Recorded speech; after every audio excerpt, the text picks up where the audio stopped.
Brasileirão nesse final de semana. Pela Série B, o Guarani tenta hoje a primeira vitória em casa contra o Ituiutaba. O jogo é às 9 horas da noite no Brinco de Ouro da Princesa. Técnico Wilson Tadei confiante. Não quer saber de recorde não, quer saber de ganhar o jogo. Chuvinha, começo de tarde, mas que preguiça. Não dá nem vontade de sair de casa, não é mesmo? Já aqui no Guarani não tem tempo ruim. Eles trabalham por algo que ainda não aconteceu no campeonato. Uma vitória diante da própria torcida. Na realidade, a gente está bastante tranquilo, procurando passar tranquilidade ao grupo. Se os 3 pontos dentro do Brinco de Ouro ainda não vieram, um outro número impressiona.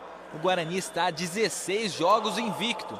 Mais uma partida sem perder e iguala a marca de quando Wilson Tadei era jogador do Bugre, no começo da década de 80. Para ser sincero, eu nem penso nisso.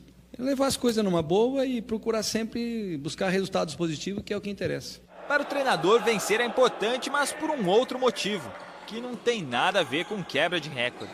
Ganhar significa um grupo mais forte, mais unido e com o astral lá em cima, mesmo com a concorrência tão grande assim. Afinal, são 40 jogadores no elenco. A camaradagem entre eles é muito boa e o que eu costumo dizer para eles que é a regra do futebol, né? Infelizmente, eu tenho que levar 11 e mais 7, entendeu? E os demais continuam trabalhando e a gente tem dado uma atenção muito especial para esses jogadores que estão fora, para que quando eles forem solicitados, venham e possam corresponder a essa expectativa que a gente tem. Todo mundo bem-humorado. Rafael Ipuã pode ser titular. E o goleiro Emerson, que sentiu a coxa esquerda durante a semana, foi liberado e vai para o jogo. O Emerson, felizmente, tudo tranquilo, está bem, então está assegurada a sua presença. Aí o meio de campo, aí nós trabalhamos ontem com o Ipuã, né? O Jataí também seria uma opção. Ainda temos essa pequena dúvida, mas até a hora do jogo, a certeza que o resto do time é o mesmo, sem problema nenhum.